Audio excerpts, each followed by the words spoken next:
Hola, buenos días. El fútbol es como la vida. Bienvenidos a mi podcast. El fútbol es como la vida.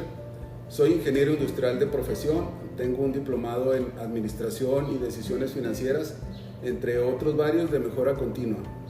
Hoy tengo como invitado especial al profesor Héctor Hugo Eugi Simoncelli, una gran persona, un caballero dentro y fuera de las canchas de fútbol, con una brillante carrera en el fútbol mexicano de primera división como jugador y como director técnico. Profesor Héctor Hugo Eugi, muchas gracias por estar aquí con nosotros en este espacio. Bienvenido a mi podcast, El fútbol es como la vida. Muy bien, Miguel, muchísimas gracias. Es un honor para mí estar aquí, que el fútbol es como la vida. Yo también estoy de acuerdo. Gracias, profesor. Quiero felicitarlo por el Día del Padre y a todos los padres de familia que nos están escuchando. Que disfruten al máximo. Será la siguiente semana, pero muchas felicidades, profesor Eugi. Muchas gracias y felicidades para todos los papás, perfecto, porque no vamos a estar ese día y de esta manera nos acercamos a todos. Este es un pequeño homenaje por ser una gran persona y un caballero en toda la extensión de la palabra y por ser parte de nuestra comunidad aquí en la frontera, Ciudad Juárez y El Paso, Texas. Muchas gracias, Miguel. Estoy muy a gusto y gracias por invitarme nuevamente a este programa y a este podcast. Un placer, profesor Eugi. Gracias, muchas gracias. Muy bien, el título del capítulo de hoy es Aprender a ganar. Profesor Eugi, ¿cómo era su vida antes de entrar a este fascinante mundo del fútbol? Muy bien, yo fui un hijo de un matrimonio con mi padre y mi madre y 3 hermanos, en una familia formada por el matrimonio y por 4 hermanos, que en paz descanse mi padre y mi madre, y 2 de mis hermanos que en paz descansen también, el caso de Olga Gladys y de Julio Eduardo, que se nos adelantaron. Y mi hermano el mayor, Juan Pedro Eugi Simoncelli, que está en Uruguay, que vive en Uruguay, y mi caso que estoy aquí en Juárez, en Ciudad Juárez, México. Y mi padre era un hombre de campo, nosotros trabajábamos en el campo. Él era un hombre que era mansador de caballos, a él le gustaba y tenía que hacerlo porque era parte de una manera de ganarse el dinero. Amansar caballo, y le digo amansador de caballo que no es lo mismo decir domador de caballo. Él nos explicaba a nosotros que porque él nos montaba al caballo cuando iba a reparar y nos tenía de un brazo, cuando iba a reparar él nos bajaba y el caballo tenía la cabeza tapada y no podía soltarse para ningún lugar, pero siempre decía a los animales hay que tratarlos bien, los caballos no son la excepción. Entonces él empezaba, los acariciaba, se tiraba arriba del lomo del bagual, se pasaba por abajo de la panza, pasaba cerca de las patas del caballo, que no iba a patear, no iba a soltar ningún golpe, y así lo iba ablandando todo. Después había que ablandarlo de boca, donde con un cabresto lo suelta en un ruedo, y cuando el caballo va se afirma él en el piso con un ramplón que se llama el ramplón para asegurar el lazo, y que el caballo a la hora de sentir el cimbronazo gira la cabeza, entonces se le quiebra el cuello, se le llama así, se le quiebra el cuello a la derecha o a la izquierda, porque después cuando los monta uno tiene que llevarlo hacia la derecha o hacia la izquierda, o va recto o tiene que venir y frenar hacia atrás. Y bueno, en eso estaba él, y decía, a mí los señores que me dan los caballos para amansar, lo hago con una gran delicadeza. Yo no golpeo a los caballos, no le pego, ni le pego con el rebenque que se llama alfuete, el rebenque, y no lo espueleo, no tengo que usar espuela ni nada, porque el caballo, si el día de mañana yo lo golpeo mucho o lo doy con espuela y se lo entrego al dueño, porque yo le digo que el caballo ya está amansado, y yo le estoy mintiendo, porque él va a ir a montar el caballo le va a permitir subir, va a subir, pero en un momento dado va al trotecito y pasa un amigo y lo saluda y le dice, ¿qué tal, Miguel? Y levanta la mano, y cuando levanta la mano el caballo repara y lo puede tirar de cabeza. ¿Por qué? Porque el caballo intuye que le van a pegar, porque sabía que lo habían golpeado. No sabe porque no está pensando qué es lo que le va a pasar, pero el instinto del animal es ese, protegerse de alguna manera al levantar la mano para que si le fuera a pegar. Y entonces él siempre nos decía, en el caballo tenemos que aprender cosas de la vida. No es lo mismo la mano dura que la mano firme. Si yo le golpeo y lo spoileo, como le estoy diciendo, estoy usando la mano dura o el pie duro. La mano dura que se utiliza, o la mano del caballo, se utiliza la mano izquierda, se conduce con la mano izquierda. El otro queda para tener el resto de las riendas. Entonces, cuando uno va manejando, va arriba del caballo, orientándose en el caballo, le hace así hacia la izquierda y él va hacia la izquierda, le hace así hacia la derecha para la derecha, talonea sin espuela, le amaga así hacia abajo, inclina el tronco y el caballo trota y termina galopando. Y si lo frena, tira la rienda para atrás y el caballo se para. Entonces, de esa manera él decía, y la mano dura es golpear y la mano firme es la que el caballo tiene que sentir cuando el hombre va arriba y él se siente dominado, y de esa manera nunca va a tener ningún problema. Y además mi padre tenía carnicería y nosotros teníamos que ayudar en la carnicería para destazar el animal que le tocaba hacerlo ese día o los días que tocaba hacerlo entre todos los empleados que tenían. Excelente, profesor. Muchas gracias por esa explicación y esa enseñanza de su padre, ¿cierto? Esa enseñanza de mi padre, que cuando yo tenía 12 años ya, tenía 11, tenía 12 años, me dijo, vamos a destazar esta vaca, ve y decirle a un empleado que tenía, Julio Cabrera, le decía, dile a Julio Cabrera que te venda una cuchilla, porque él acaba de comprar una nueva, y dile que te venda esa para que vos empieces a destazar la vaca, te vamos a enseñar o te voy a enseñar. Así se afila, llevaba en una piedra, me llevaba a sentar la cuchilla en una piedra, después con la chaira, cuando hay que tenerla, y se pone atrás en una vaina atrás, calzada en el cinto, en la parte de atrás, y ahí saca uno el cuchillo o saca la chaira y el cuchillo para poder afinarlo y afilar el cuchillo. Entonces me dio el cuchillo y me dijo, corta aquí en la parte de la mano de la vaca ya estaba degollada, él enlazaba de la cabeza la vaca, yo me subía y la ponía tirante a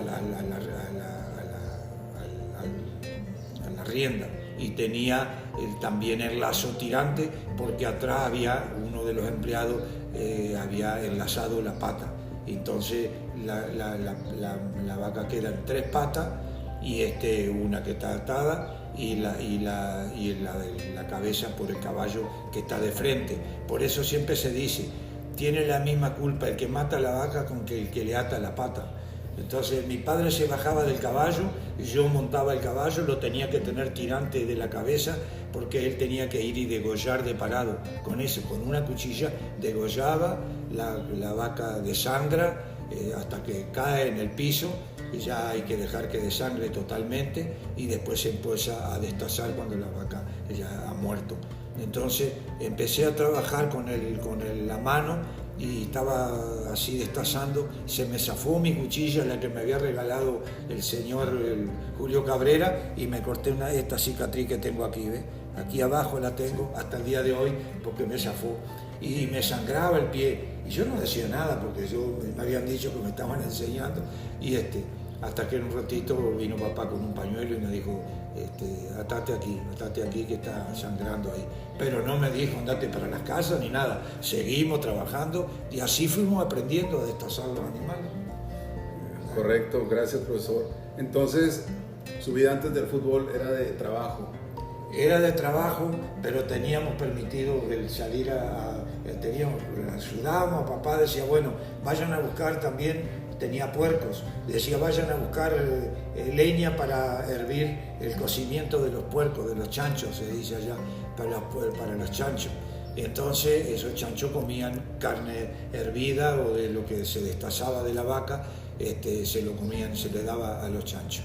Y entonces nosotros agarrábamos las pelotas, papá sacaba una vejiga de la vaca sacaba la vejiga y nosotros la inflábamos y la atábamos con una piola bien fuerte y la metíamos en un cuero de pelota que estaba ponchada, que antiguamente tenía una cámara que se sacaba, y bueno, la metíamos en ese cuero porque si no era piel, es una piel dura la vejiga. Y ahí jugábamos con la pelota, se desinflaba y a inflarla otra vez con una cañita porque apestaba la vejiga cuando había que inflarla. Pero bueno, y ahí aprendíamos a patear, ahí aprendimos a jugar al fútbol. Y después cuando estábamos haciendo el cocimiento, mientras papá destazaba ya en un galpón, iban en la carnicería, ya colgaban la red en la rondana, ahí se empezaba a cuerear, a sacar el cuero sin cortar para que pudiera servir para otras cosas, para trabajar la bota, las camperas, todo lo que se necesita en los animales, una alfombra. Entonces que no tuviera corte los cueros era el ideal. Después se llevaba una curtiembre y lo tiraban con sal, se sacaba eso de sal y se ponía a secar al sol y quedaba limpito todo el cuero que se aprovechaba todo, y eso lo aprendimos eso, aprendimos a plantar las hortalizas, plantábamos camote, papa, cebolla, tomate, lechuga, selga, remolacha, que el betabel, todo lo que sea, y verdura, y lo que era frutales, había naranjo, había ciruelo, así en el campo, y silvestre, de fruta silvestre que había, y nosotros nos dedicábamos a todo, le decíamos a todo, hasta que venían las edades que ya a los 6 años teníamos que ir a la escuela. Ahí ya habíamos ido a la escuela, y íbamos a la escuela y empezamos a trabajar con esto.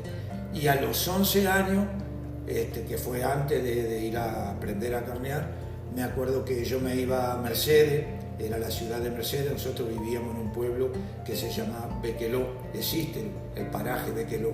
Entonces, ahí en Bequeló, nosotros, era cuando aprendíamos a jugar al fútbol, y yo me iba a Mercedes y jugaba en Bristol, un equipo que estaba armado como equipo, y ahí jugaba con mis primos, los amigos y todo. Íbamos a jugar al fútbol en la cancha de básquet, porque no teníamos cancha, y jugábamos al fútbol en la cancha de básquet. Yo ya le pegaba fuerte a la pelota y ahí le pegaba. Y venían mis primos, decían, dale vos que le pegás fuerte, dale vos.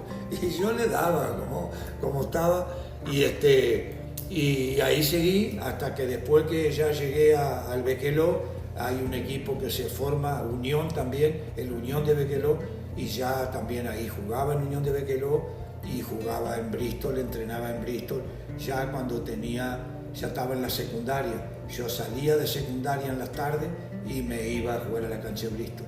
Pero en esa etapa también me tocó trabajar en una llantera, donde teníamos que cambiar la llanta como una llantera, y venían los autobuses a cambiar y decía, cambiame las 2 de atrás y poneme las 2 de adentro adelante, y pesaban eso, hacíamos fuerza natural nosotros, no teníamos que ir al gimnasio ni nada, hacíamos fuerza natural y la sacábamos, los birros los sacábamos con un tubo que lo metíamos entre el caño así, y la teníamos que aflojar porque era durísimo aflojar los tornillos esos, y bueno, y eso fue otra tarea que me tocó hacer en la juventud.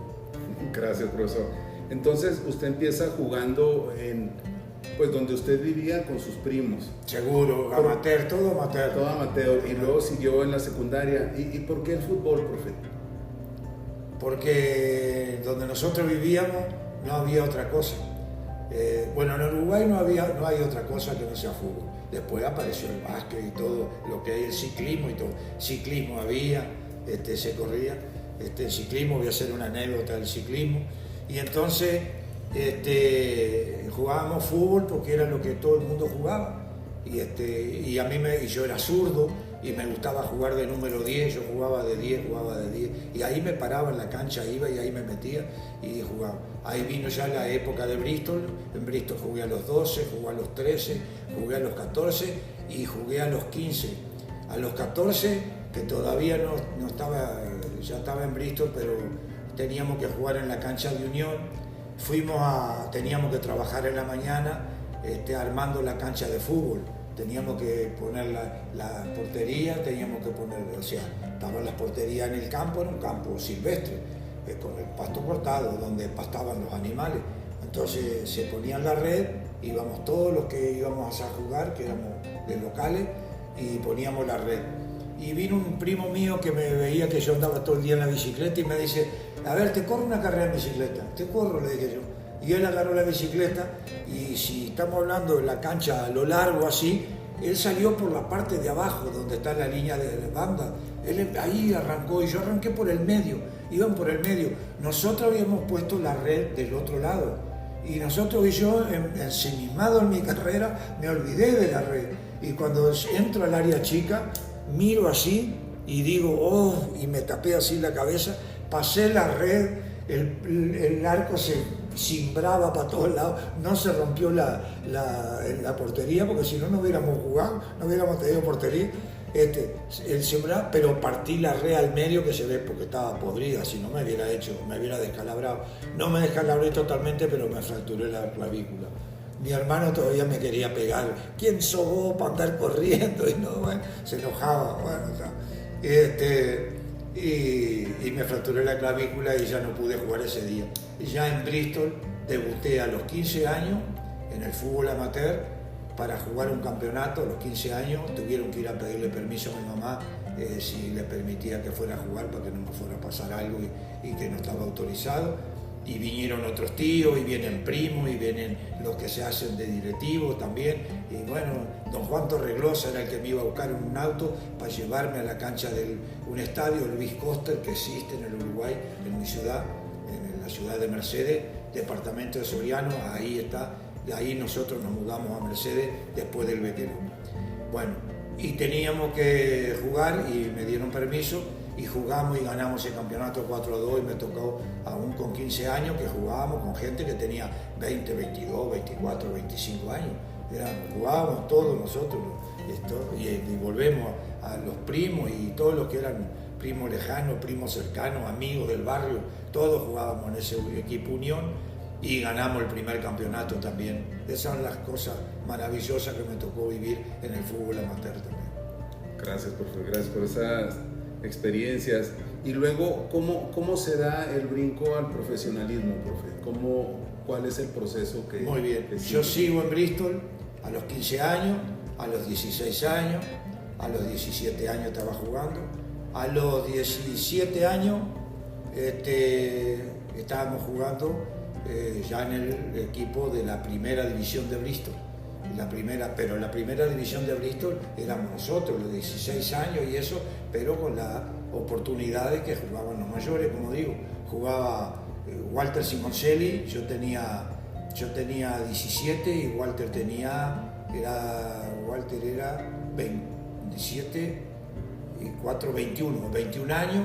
Estaba Pedro, mi hermano, con 21 años también, Luis Simoncelli con 18, el Bebe Laborda, que era amigo del barrio, que tenía 18, y así íbamos y todo, edad de 17, 18 años, jugamos contra Independiente, un equipo que se llama Club Atlético Independiente, que existen los dos equipos, existe Bristol, existe Independiente, existe Peñarol, existe Nacional, existe Barrios Nuevos, existe los mismos colores, existe Juventud, que es el campeón de Soriano ahora. Entonces nosotros competíamos el torneo, éramos como 11 equipos y era 2 vueltas. Y fuimos campeón de la primera vuelta y fuimos campeón de la segunda vuelta con Independiente y le ganamos. Yo hice el tercer gol, había tenido 2 jugadas que puse la pelota para atrás, en 2 desbordes, habíamos hecho los goles y después yo arranqué en la mitad de la cancha e hice el tercer gol a Independiente. Cuando terminó ahí, había ido un visor del Nacional de Montevideo, que era nada más y nada menos que don Héctor Scaroni. don Héctor Escarone, que en paz descanse, ya era un hombre grande, porque él había sido campeón de las Olimpiadas de 1924 en Holanda, de 1928 en Francia y de 1930 del campeonato del mundo en el 30.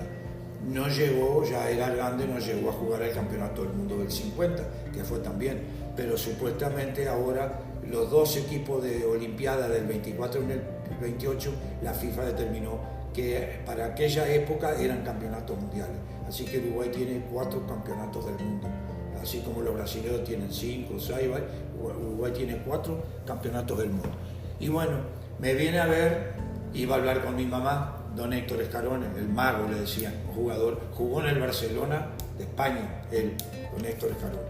Y le tenía que pedir permiso a mi mamá y firmar una autorización para ir al profesionalismo, siendo joven todavía, porque a los 18, la mayoría de edad ya es a los 21 años, no es a los 18 como acá.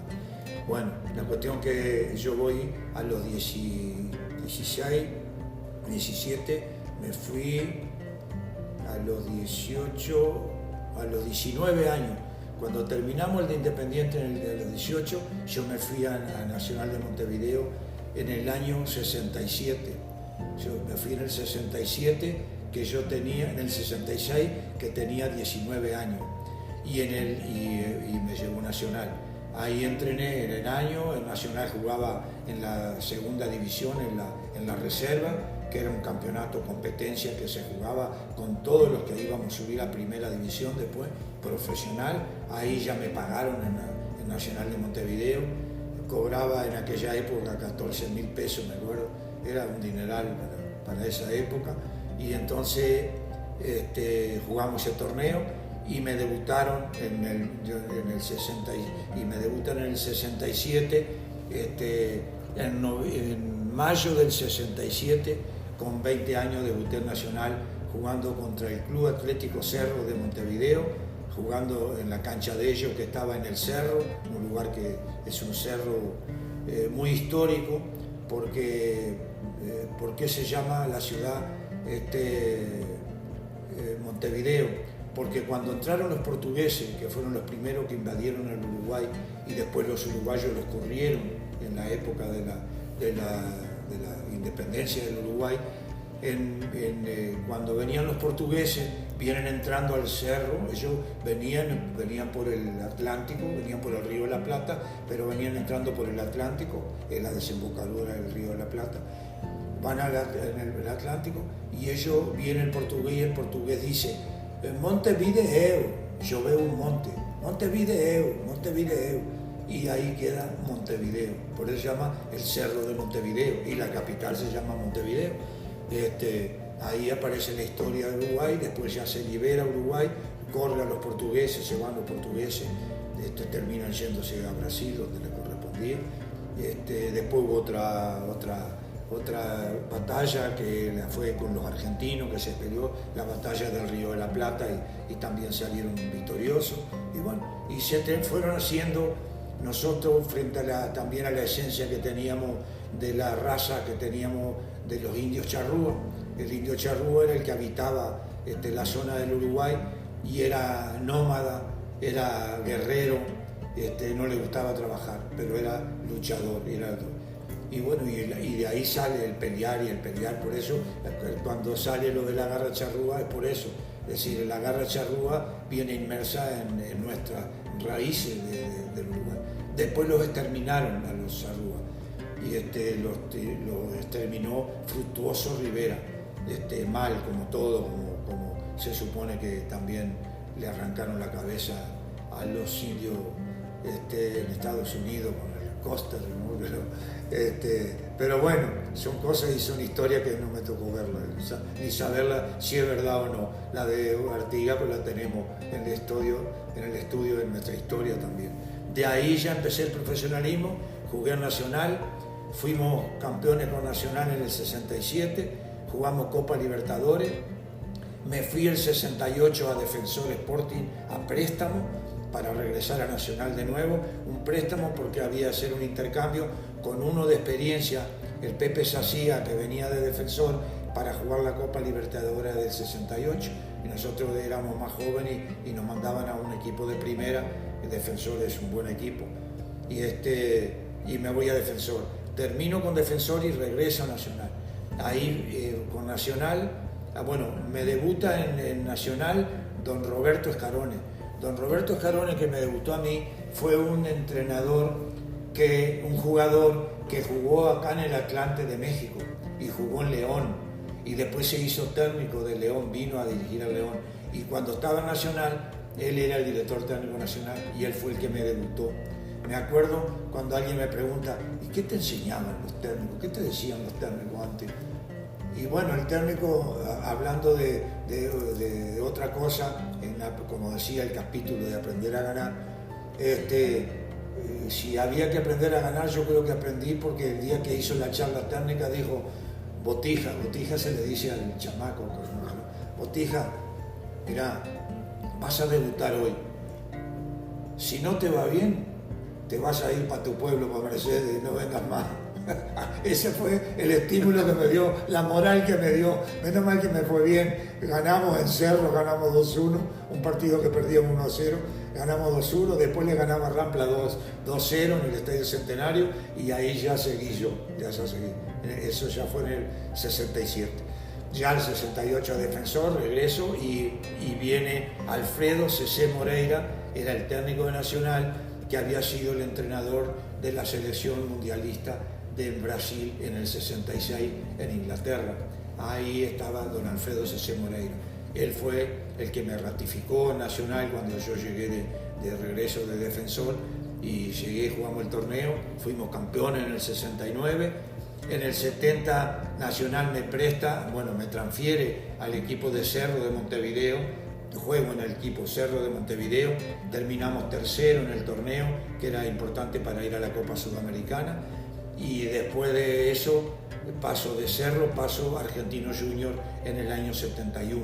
Me fui a Argentino Junior, yo tenía en el año 71, tenía 70, 67, tenía 20, 68, tenía 22 años, 22, iba a cumplir 23. Porque llegué en enero y yo cumplí 23 en febrero en Argentino Junior. Ahí ya me fui al fútbol internacional, jugué ese año en el 71, y del 71 me llama don Nacho Treyes, estando en Buenos Aires, para que me quería traer para Toluca, si quería ir a jugar a México.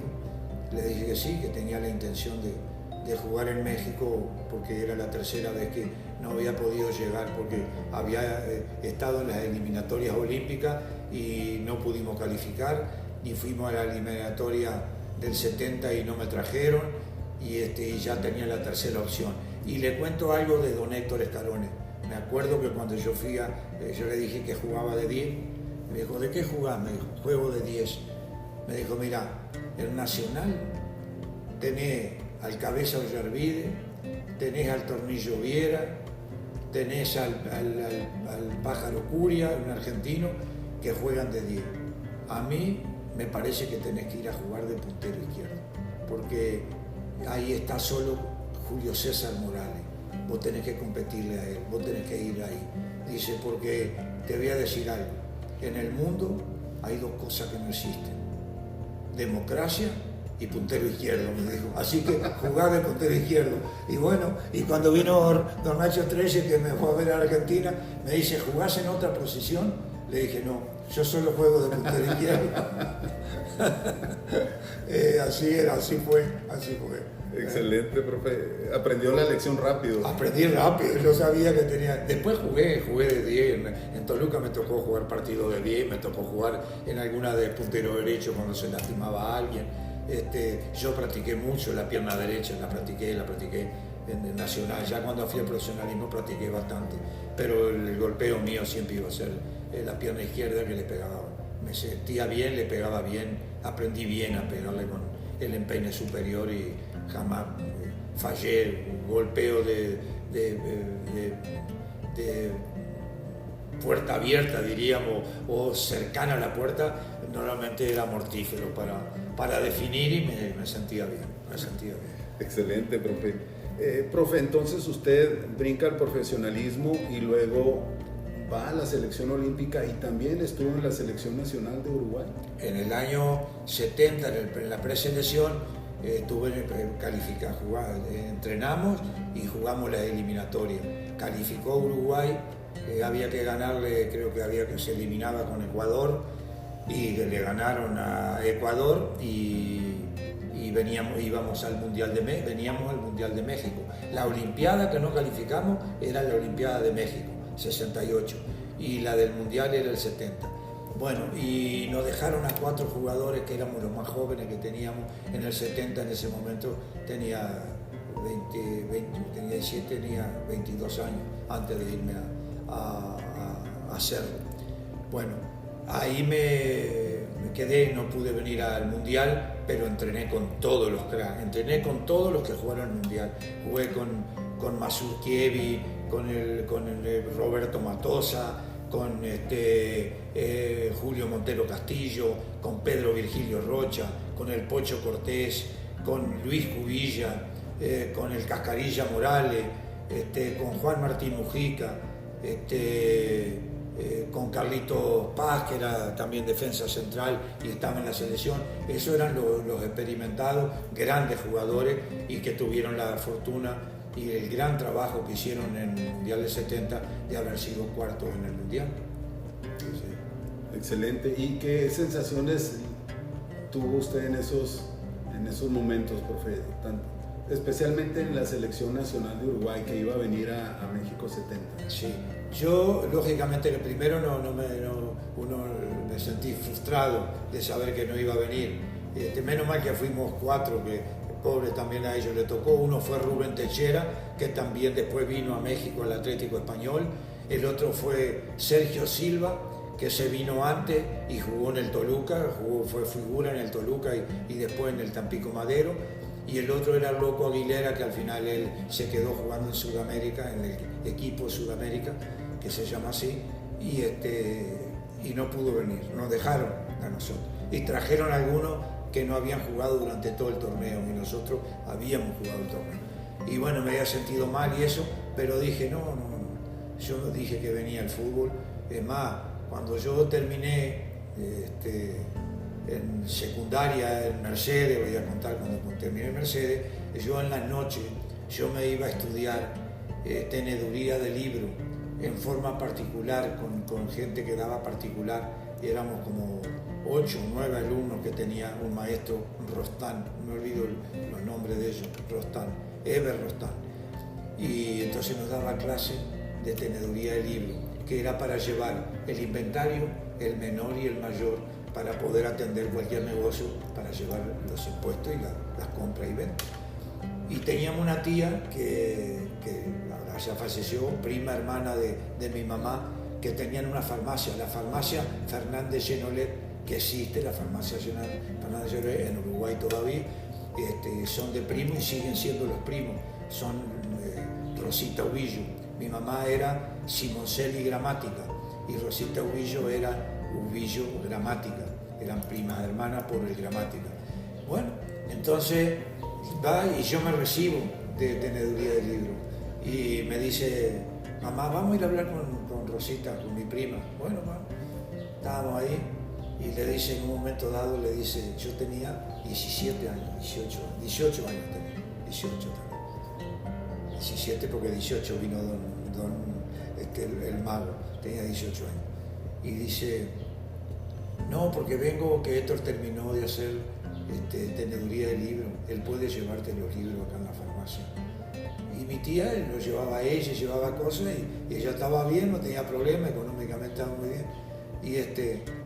Y sí, cómo no, Herminia se llamaba, sí, Herminia, traerlo, que venga acá. ¿Verdad? Y yo le dije, mamá, yo no voy a venir a la farmacia, yo me voy a ir a jugar al fútbol profesional, yo no voy a venir acá. No se murió mi mamá, pobrecita, que en paz descanse ahora. Pero no, digo no, y no dijo nada mi mamá. Mi mamá no se atrevió a contradecirme, no sé qué. Y bueno, yo soñé con ser futbolista y cuando estaba no vine a la selección dije me tocará. Y después decía, a México me va a tocar ir, a México me va a tocar ir. Y me tocó venir a México. Excelente, usted ya tenía esa decisión de venir a México. ¿Usted por qué quería venir a México, profesor? Porque yo no había podido venir a México en el 68, que era en la Olimpiada, sí, y no pude venir en el Mundial. Dije, la tercera es la vencida. Claro. La próxima vez que me pregunten a dónde quiero ir, digo que a México. Cuando estaba en Argentino Junior, don Nacho Treyes me dice, vengo del Club Deportivo Toluca y te quiero llevar al Club Deportivo Toluca. Y yo me acuerdo que le contesté, mire don Nacho, él me había dicho que era Nacho Treyes, mire don Nacho, yo le puedo decir que hay una oferta de Cruz Azul para venir a México. Creo que el que decide mi pase es Argentino Junior, que era el equipo que jugaba. Sí. Y entonces me ponen en el entredicho de que era lo que quería hacer. Y Nacho Treyes me dijo, nosotros podemos pagar ahora el pase, podemos pagar ahora para que te vayas a Toluca. Y fue cuando me dicen, pero tenés la oportunidad de irte también a España en febrero. Y dije, no dejo ni pasar ninguna otra oportunidad. Don Nacho, hable con la gente de Argentino Junior y dígale que yo me voy a jugar a Toluca, que yo voy a Toluca. Y llegué a Toluca el 6 de enero de 1972, hace 54 años, 52, 55 años que llegué a México. Excelente, entonces usted ya tenía tomada su decisión, profesor, de venir a México. Esa fue la decisión, tenía la decisión de jugar al fútbol y qué más que jugar en México. Nosotros leíamos la revista de aquello, El Llanero Solitario y Red Reader y no sé qué, esa revista que había. Bueno, en la parte de atrás, la revista tenía el equipo de Necaxa, el figura de Necaxa, y decía Club de Fútbol Necaxa, México. Decía Marte, México. Y a veces después empezó a aparecer el América. Pero yo decía, los equipos de México. Y ya yo me interesaba de que había equipos en México. Y bueno, y vine a México. Yo creo no me arrepiento. Estoy inmensamente feliz en este país y pasé los mejores momentos de mi trayectoria futbolística, como usted lo mencionó antes. Ya me tocó jugar incluso 10 años acá, jugué 8, casi 9 en Toluca y 2 de Tigre, jugué 10 años y había jugado en Uruguay, yo había jugado 5 años, prácticamente hice 15 años de carrera profesional y eso fue la parte que me corresponde de poder decir ahora de ser futbolista. Excelente, gracias, profesor. Profesor, bueno, vamos a tener que continuar en el siguiente capítulo porque igual tiempo es lo que nos falta, profesor. ¿Está de acuerdo? Va a faltar tiempo, sí, va a faltar tiempo. Sí, pero la verdad es que estoy disfrutando mucho de su compañía, profesor, y de su experiencia y que seguramente nuestro auditorio también lo va a disfrutar, profesor. Seguro. Entonces vamos ahorita a continuar en el siguiente espacio para continuar, profesor. Vamos a hacer una breve pausa para que nos comparta lo de su libro. Si usted soñó alguna vez escribir un libro, profesor, y continuamos con la etapa en la que usted llega a México, a Toluca, ¿le parece? Perfecto, muy bien. Muy bien.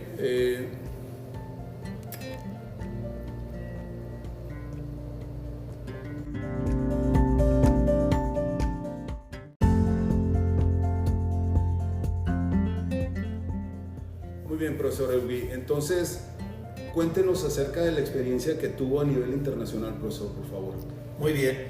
En Uruguay, lógicamente que los equipos que más viajaban eran Nacional y Peñarol. Y se jugaban en Europa, en La Coruña se jugaba la Copa Teresa Herrera. Y había en otra ciudad que se jugaba otro, en Santander, se jugaba otro torneo. Y Nacional, el año anterior, en el 68, había sido campeón de la Copa Teresa Herrera. Y el equipo que era campeón de la Copa Teresa Herrera estaba invitado automáticamente para el próximo año. Año 69, que yo regreso de Defensor a Nacional, me toca la gira con Alfredo César Moreira. Hicimos una gira de 45 días, parece nada. Yo digo, imagínense, yo nunca hubiera tenido el dinero para pagar 45 días en Europa, y a donde estuvimos. Llegamos a Madrid, fuimos para jugar con el Real Madrid, que era un partido amistoso. Ahí estaba José Francisco Santamaría, que era el gran defensa central del Real Madrid, de aquel Real Madrid campeón del mundo y ya de la Champions, en el año 69. Y de ahí fuimos a Francia y jugamos un partido con el Nancy de Francia, era un partido amistoso, todos. De ahí viajamos en Aeroflot para Rusia, en la época de la cortina de hierro.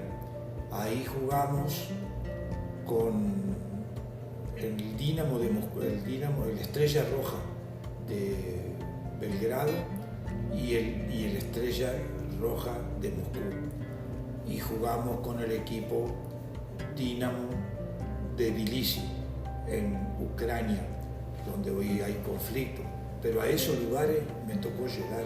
Ahí en Ucrania jugaba en Tbilisi, jugaba Mesky y Metreveli, el puntero izquierdo Mesky y Metreveli.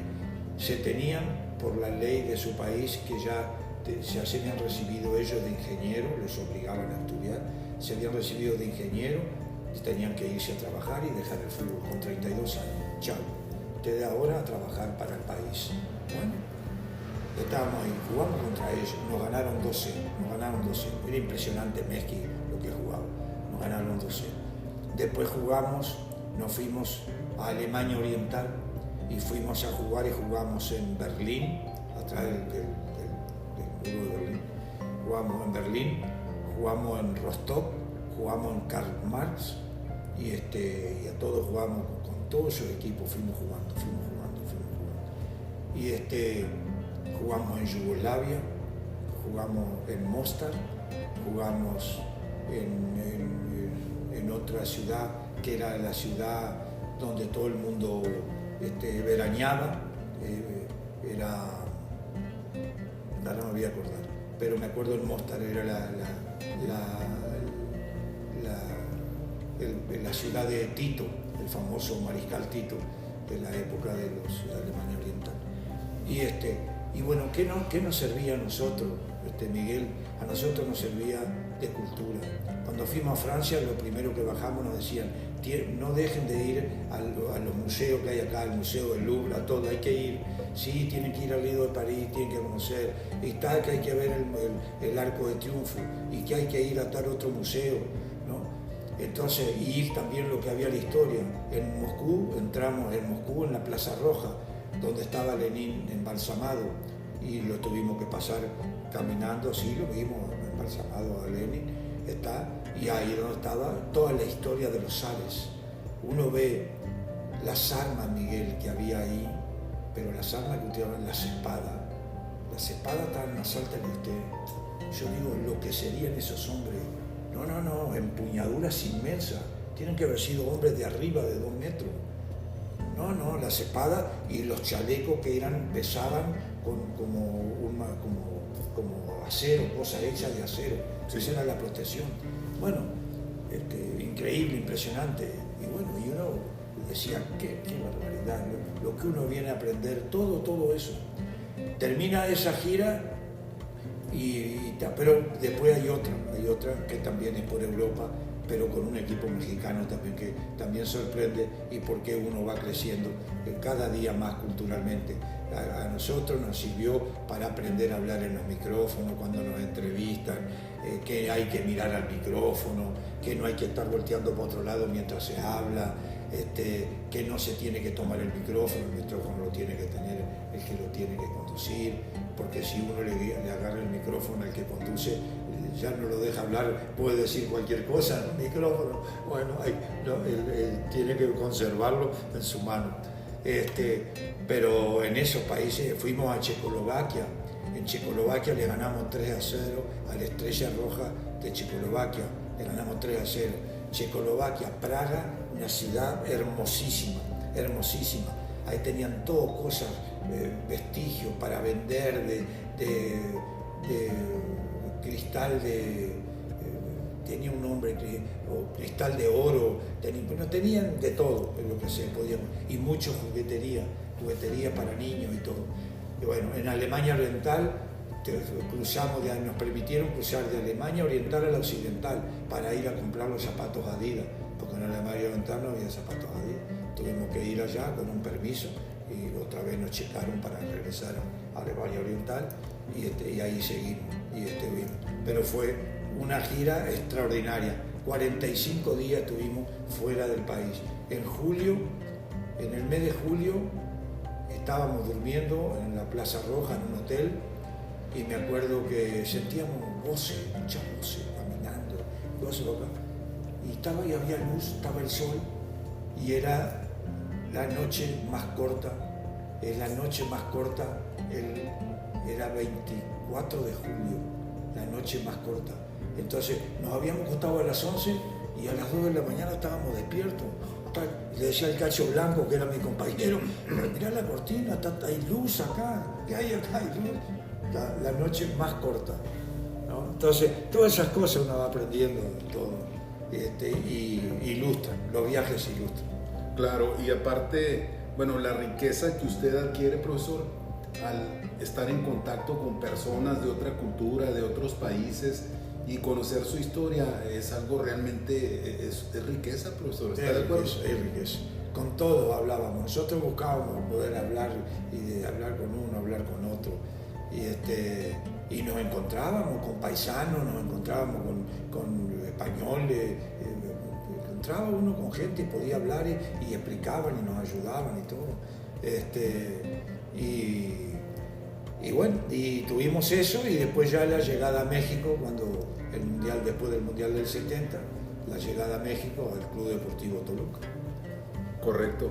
Y gracias, profesor. ¿Y cómo es la llegada a Toluca, profe? Ya cuando está usted llega a la Ciudad de México, ¿de dónde sale? ¿Cómo son esos viajes, profesor? Muy bien.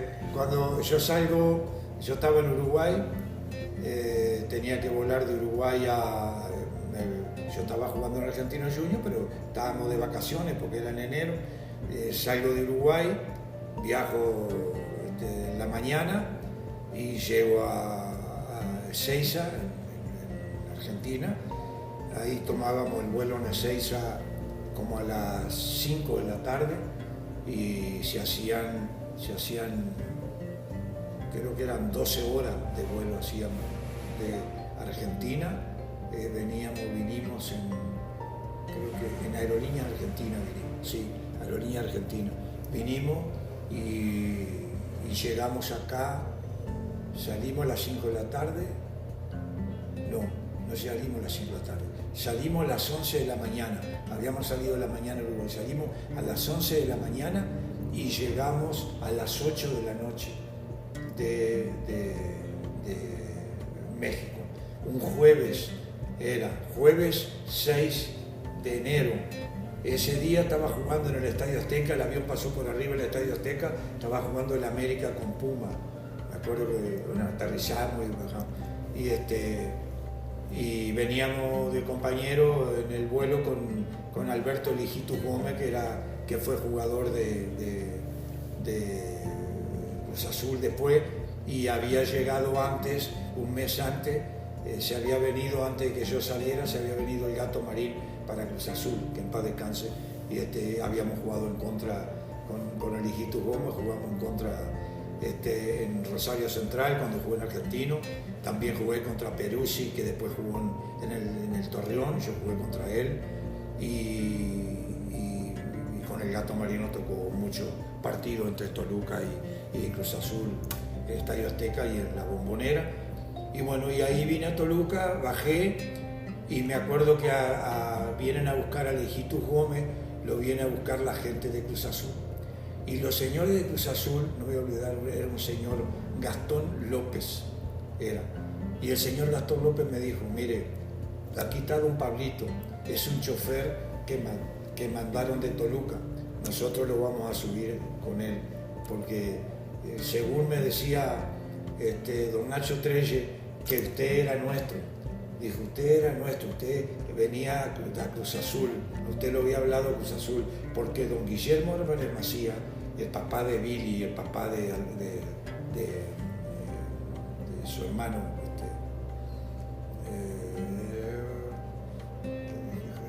Billy y Alberto, Jorge. Bueno, me voy a acordar. Bueno, sí. No, porque la dejo, si no la dejo pendiente. Y me dijo, usted era de nosotros porque mi papá al final terminó pagando su pase para que usted fuera a Toluca. Bueno, me subí al taxi a la ruta México-Toluca, que dentro de lo del libro tengo un tema que dice la carretera México-Toluca. Entonces voy por la carretera México-Toluca, era oscura la carretera, era una ruta de ida y vuelta, era un solo carril y peligrosísima. Había un accidente todos los días en la ruta México-Toluca, pues, por muchos años existió eso, hasta que la hicieron, la autopista crecieron, hoy es totalmente diferente. Y llegamos con don Pablito a las 11 de la noche a Toluca, mientras bajamos del avión, eran como las 11. No, llegamos a las 11 a México, llegamos como a las 2, 3 de la mañana, me acuerdo, y para llevarnos al hotel. Llegué al hotel y al otro día me desperté y me tenía que ir a entrenar. Ya me habían dicho que fuera y me presentara, que estaba por la calle Morelos, que me fuera caminando por la calle Morelos, que iba a topar con la Bombonera. Y bueno, me fui por la calle Morelos y llegué a la Bombonera. Ahí llegué yo, me atendió de la oficina, doña Teresita, creo que era. Doña Teresita. Y viene y me dice, espere que ahora viene don Nacho Trello. Y me dijo, Héctor, mira, vamos a entrenar hoy aquí. Era jueves en la noche, era viernes en la mañana. Y el viernes ellos viajaban a jugar a Zacatepec el día sábado. Se viajaba en autobús para ir a jugar los partidos. A mí me tocó jugar casi los 10 años de Toluca viajando en autobús, nunca en avión. Se viajaba en autobús.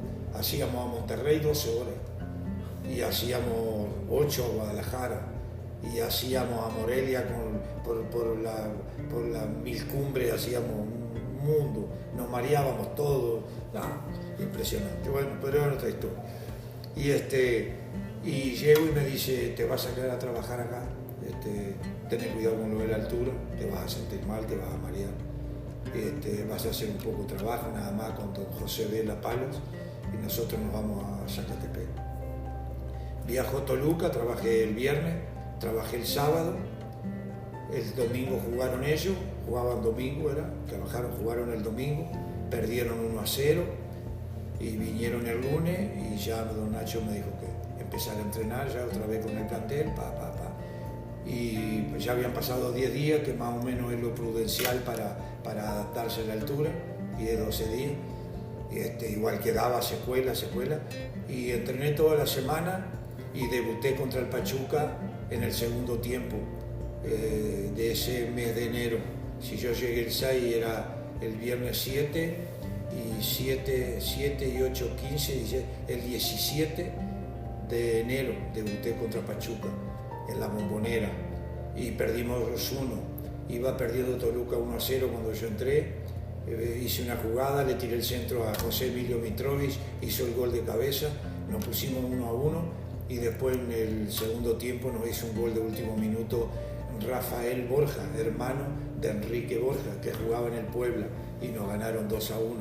Un hombre de que mucha gente hoy que nos escuche dirá, ¿cuántos futbolistas nos perdimos? Bueno, y de ahí ya no salí más, de ahí ya fui titular por siempre de Toluca, hasta que en el 1978 bueno, pasamos toda la historia, y la historia más grande que fuimos campeones en el 74-75 con el profesor José Ricardo de León. Correcto. Profesor, ¿cómo lo recibió la gente en Toluca a su llegada? Pero bueno, me sorprende que usted traía muchas horas de viaje y prácticamente durmió ¿cuántas horas, profesor, para que se presentara? No, que no dormía, pero en el avión no dormía. Yo viajar en el avión decíamos, a ver por dónde pasamos, por dónde vamos. Sí, dormimos, pero no se descansa. No, yo sabía lo que venía. Digo, lo que le decía, para mí era mi pasión. Y yo arranqué ese torneo, el equipo peleaba, me habían dicho que era un equipo que peleaba en los primeros lugares, y ese año peleaba el descenso, Toluca. Sí, había ganado el torneo 67-68, 68-69 y perdió el 71 con Toluca. Y yo llegué en el 72, ellos perdieron fines del 71, yo llegué en el 72, y empezamos a jugar y quedaban 13 fechas, y yo en 13 fechas hice 11 goles, 13 fechas, no, quedaban 18 fechas, porque eran de 40 los partidos, de 38 fechas, quedaban 18 fechas, hice 13 goles. Nos salvamos del descenso en los últimos 2 partidos, que le hice goles al Irapuato en Irapuato y le hice gol al Torreón en Torreón, y nos salvamos del descenso.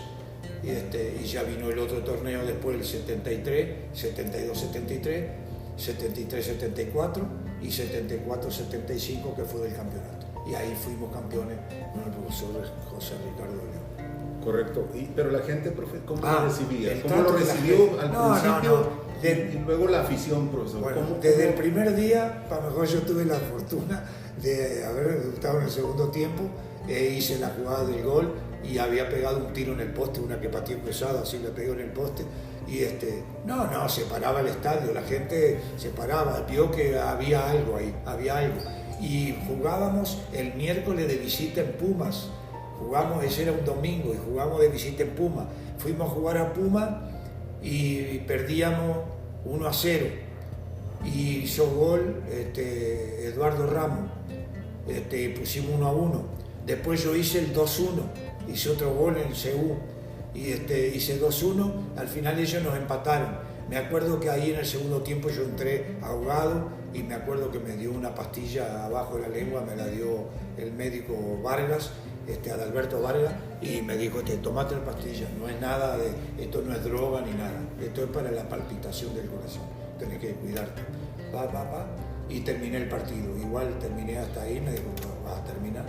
Y terminé el partido, y ya había hecho otro gol, y ahí ya empecé a hacer goles de tiro libre, a mí la gente de Toluca, hasta el día de hoy, yo voy a Toluca y voy como si anduviera en mi casa.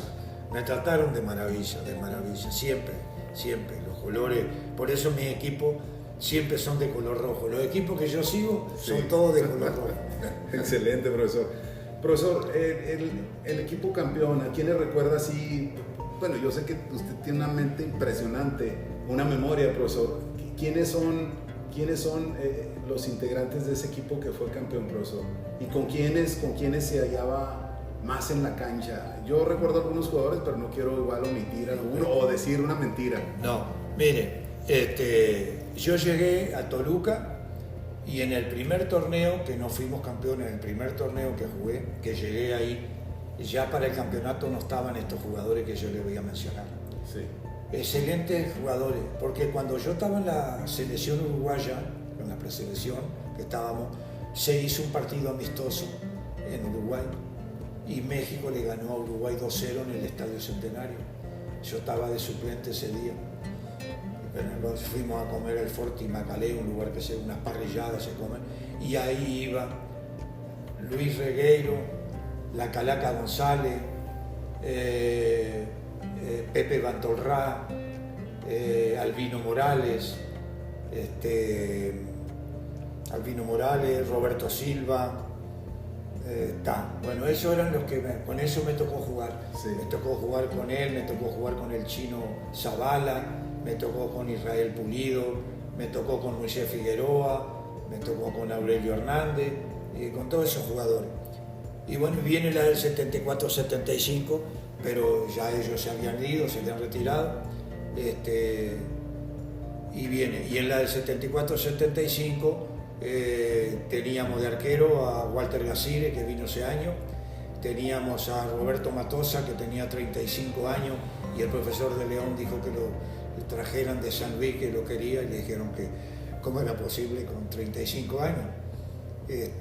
Fue un baluarte, jugó los 30 y pico de partidos, los 38, los 40 partidos jugó Roberto, impresionante. Jugaba Roberto Matosa y Eduardo Ramos. El lateral derecho era el Palito López, el medio de contención el Vicky Estrada y a la izquierda jugaba Luis Manuel Torres Salina. Después hacíamos una línea éramos 4-3-3, en el medio campo jugaba el Vicky Estrada, ya lo mencioné como contención, jugaba Moisés Figueroa y el Hijín Cárdenas a la izquierda, Moisés Figueroa volante por derecha, arriba jugaba Mario Medina, Ítalo Estupiñán y yo de puntero izquierdo. Y ese equipo jugó todo el año prácticamente con poquitos cambios, solamente hubo un torneo de Copa que calificamos para la Copa también, pero en ese torneo 74-75 es un equipo que hacía mucha presión, que ahogaba al rival. Fue un adelantado el profesor José Ricardo de León. El fútbol mexicano, para lo que hoy se ve y todo, es después, antes y después de Ricardo de León, con la apretada, el ahogar, el jugar lo que se juega hoy también en cualquier parte, ¿no? Y entonces nos tocó con José un gran trabajo. Perdimos de los 38 partidos, perdimos solamente 7, ganamos la mayoría de los partidos, empatamos también, y el equipo era una maquinita que funcionó. Y bueno, y a mí de eso puedo decirle que primero y fundamental, yo tuve 4 entrenadores que me marcaron. En el fútbol amateur, Gabriel Varela, que es oriundo de mi pueblo, Gabriel Varela, el gallego Varela le decían. Le dicen, vive el gallego tiene como 90 años, vive todavía el gallego Varela. Después tuve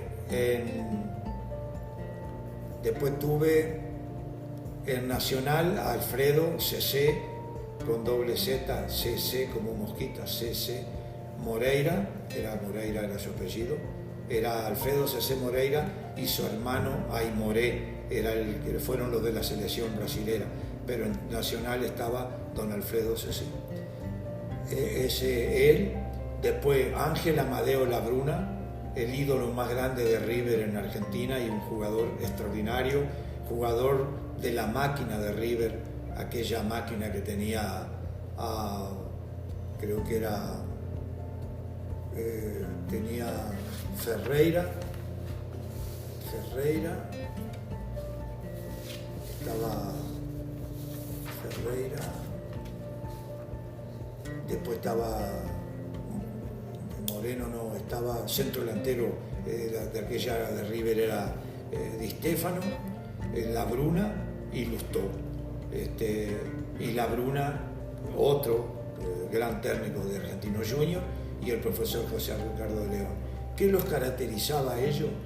Los 4, lo mismo que yo me identifiqué, y yo con eso fue lo que yo aprendí con ellos, lo manifiesto siempre, lo digo, y resaltando lo del gallego Varela en la amateur, el tipo muy inteligente, y él jugaba, él era el técnico, pero jugaba de defensa central y yo de puntero izquierdo en Bristol. Él jugaba el gallego Varela, el negro Vargas, el gallego Varela y Walter Simoncelli, el Bebe Laborda, el negrito Flores y Cachón Roa, y arriba jugaba Pipo Viva, jugaba Walter Salvador, Jorge Santo, yo que jugaba de 10 y Pipo Rodríguez que jugaba de 11, y ese equipo fue campeón, fuimos campeón con Bristol, fuimos campeón con Nacional en el 69, fuimos y calificamos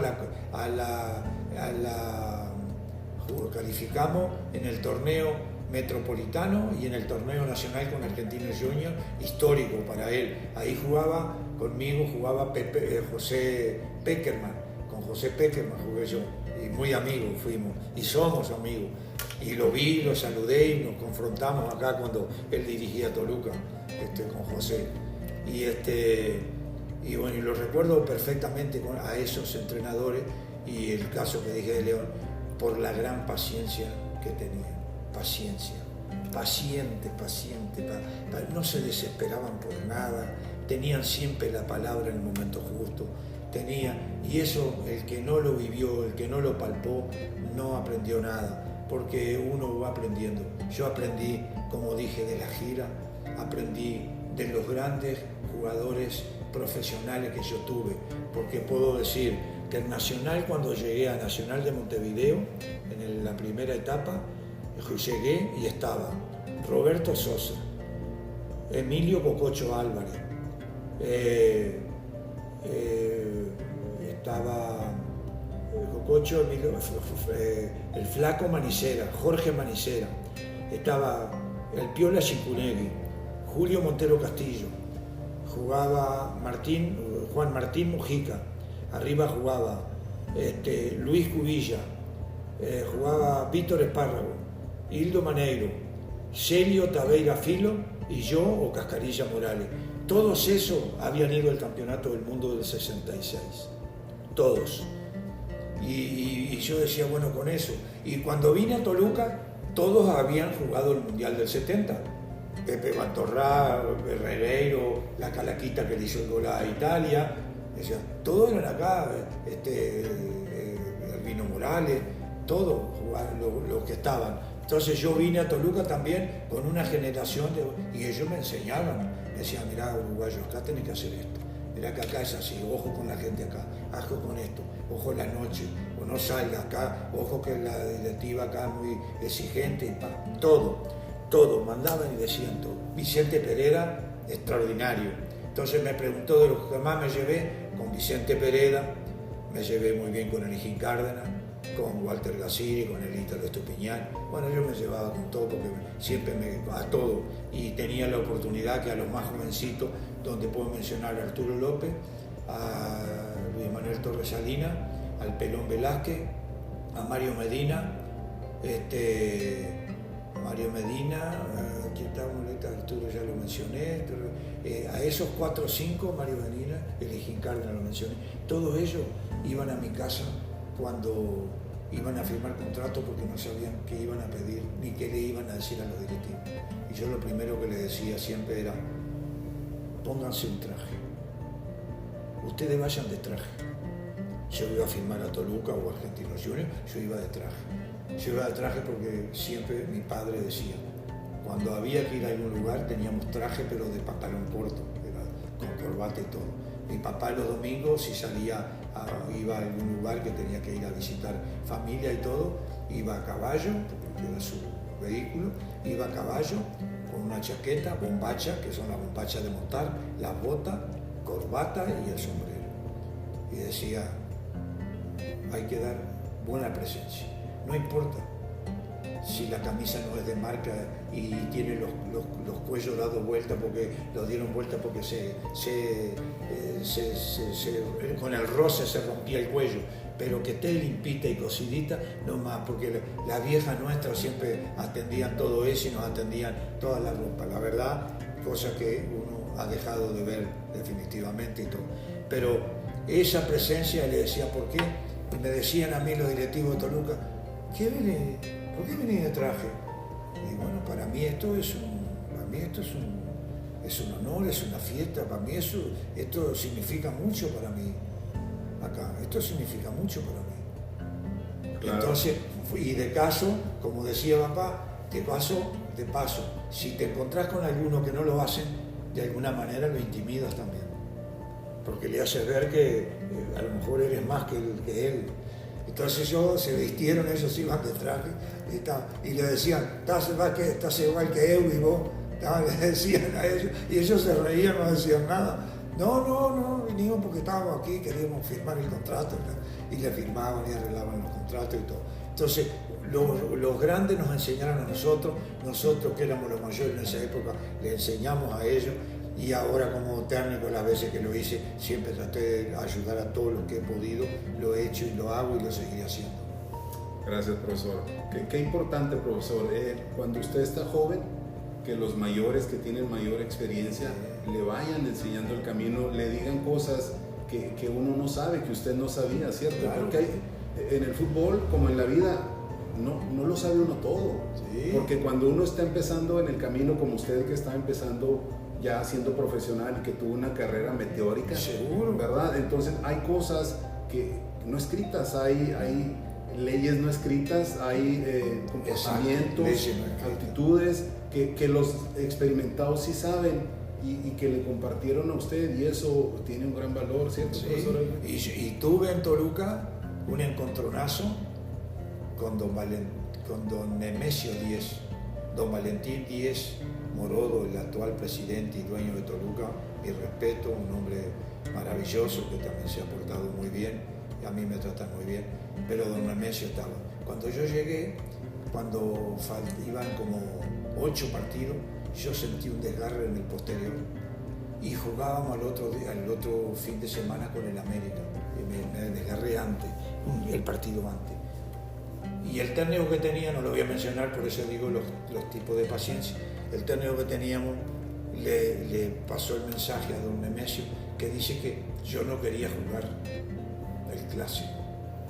Y si yo, bueno, no era clásico, pero era contra el América, lo que más queríamos era jugar. Bueno,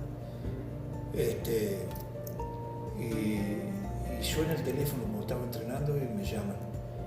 Doña Trini era, yo dije Teresita, Doña Trini. Doña Trini me dice, le hablan por teléfono. Y voy al teléfono, yo, sí, muy buenos días, buenos días. Sí, Nemesio Díaz habla muy español y yo mucho no entendía lo que me decía. Claro, que usted me ha dicho, el entrenador, que no está en condiciones, y él dice que está en condiciones de jugar, y no me dejaba hablar, y seguía hablando, sí. Y entonces, pero cuando me dijo, y espero que usted entienda lo que yo le estoy diciendo aquí, y le dije, mire, le voy a decir algo, yo soy un jugador más de este equipo, yo tengo una lesión, si ustedes quieren que yo juegue, entraré 3 minutitos y me van a tener que sacar, yo quiero jugar, le dije, vine para jugar, le dije, yo no tengo absolutamente nada, a usted le mintieron. No sé cuánto, dijo, no, porque yo soy muy español. Y yo le contesté, y yo soy muy vasco. Y le colgué el teléfono, porque yo seguía sin saber quién era. Porque yo no entendí que me dijo Nemesio Díaz, el dueño del club. Y me dice Iñatini, ¿qué pasó? No, ya terminé, le dije, ya terminé. Me fui. Viene Vicente Pereda, Vicente sabía, le dije, voy a hablar. Dije, tenés cuidado, porque me decía, tiene costumbre de poner una pistola arriba de la mesa, me decía. Sí, está bien, déjalo que ponga la pistola, me decía yo. Y me dice, ¿qué pasó? Le dije, me llamó un señor, no sé quién era, me dijo esto y esto. Me dijo, ¿sabe quién era? No, fue el dueño, don Nemesio Díez. Bueno, yo dije, no puede ser. ¿Está bien? Pasó. Llegó fin de año, le digo, íbamos a las 8 fechas y terminábamos, que no habían sido las 18 fechas que teníamos cuando yo llegué. Y ahí está. Y entonces dice, bueno, llega el fin de año y dicen, van a recibir al terminar el torneo, don Nemesio, aunque no fuera campeón ni nada, don Nemesio le quitaba dinero a los jugadores, le quitaba un dinero a los jugadores, una X cantidad de los premios. Pero cuando llegaba fin de año, él regresaba ese dinero. Entonces entregaba un sobre a los que le había sacado, pero también un sobre a aquellos que a él le informaron que fueron los más destacados. Y entonces íbamos pasando de acuerdo al más destacado. Y entonces cuando estábamos ahí, me dice que pase el señor Eugenio. Y me decía Vicente, madre, porque decía, Vicente pensaba en una bronca que iba a haber. Buenas noches, en la tarde. Llovía en Toluca, ahora no llueve en Toluca. Llovía. Y dice, muy buenas noches, mucho gusto. Nemesio Díaz, Héctor Hugo Eugenio. Digo, bueno, es un gusto para mí aquí. Dijo, quiero decirle que hemos tenido un altercado en su momento. Y le quiero decir que yo soy don Nemesio Díez, el dueño de la institución. Está bien, mucho gusto, señor. Mucho gusto. Discúlpeme. Dice, usted ha hecho un gran torneo. Usted ha hecho un gran torneo. Esto es lo que usted se merece. Está bien, don Nemesio. Muchas gracias. Me dijo, le quiero decir que tiene en mí un amigo para lo que se le ofrezca. Lo que usted quiera, estoy a sus órdenes. Muchas gracias. Ojalá, le dije, no tuviera la necesidad de necesitarlo por algo. Pero muchas gracias. Salió Vicente y me dijo, ¿estaba Vicente afuera? No, me dijo nada, me dio un sobre. Ahora voy a ver cuánto me dio. Me había dado un dineral con relación a lo que tenía. Y es lo que había dejado él en la cosa, porque además yo había hecho los torneos, venía jugando bien, no paraba. Bueno, pasó. Un tipazo. Un día me habla mi mamá y me dice que frente a la casa de ella están vendiendo una casa, fíjese, en aquella época, están vendiendo una casa enfrente a la casa de mi mamá, en paz descanse, sí, en Mercedes. ¿Y cuánto vale? Dice $2.000. Dije, $2.000, yo no lo tenía, bueno, no cobrábamos para tener $2.000 así. Cobrábamos, pero era para pasar, tenía, pero no era tanto así. Y dije, voy a hablar con don Nemesio. Fui a hablar con él. Y me dijo, sí, ve a la cervecería y te lo van a descontar mensual. Creo que eran $800 mensual. Te lo van a descontar mensual. Está perfecto, don Nemesio, muchas gracias. Papá, me fui y compré la casa que después con los años la vendí, ya no iba y la vendí. Pero me trataron de maravilla y todo ese tipo de cosas también me dieron aprendizaje. Queda bien, entiende uno que hay que escuchar bien, que hay que respetar a los de arriba, siempre está. No dejarse pisotear, pero hay que sí, entender lo que ellos están y que hacen los grandes dueños de los equipos. Claro, qué interesante, profesor. Pero también hay que reconocer la humildad del señor Díez, del señor Nemesio Díez, ¿correcto? No, por eso. También de darle su lugar, porque usted tuvo el valor de decir, oiga, claro, no sabía, pero igual lo hubiera hecho, ¿cierto? Pero lo hubiera dicho. No, porque Vicente me decía, no, si yo voy, me dijo, textuales palabras, si yo voy a pedirle dinero, no, me dijo, primero me insulta y me relaja y me dice de todo. Dice, después me lo da. Pero primero me dice de todo. Dice siempre estate preparado para ello. Yo, la verdad, nunca más, porque nunca más di un motivo ni le daba, y me trataba muy bien. Y lo iba a visitar. Yo cuando me vine a Cobra de Ciudad Juárez, vine y le dije, don Nemesio, mire que me voy a Cobra de Ciudad Juárez, voy a dirigir. Dile a ese Freddy de la Vega que ojo con ponerme una planta ahí, porque voy a poner una planta en Zacatecas y le voy a combatir la carta blanca. Y así me decía, y excelente persona. Sí, muy bien, profesor. Pues ahorita continuaremos, profesor. Interesante todo lo que nos ha contado, esas experiencias, profesor. ¿Alguna frase que nos quiera compartir, profesor, para terminar este capítulo?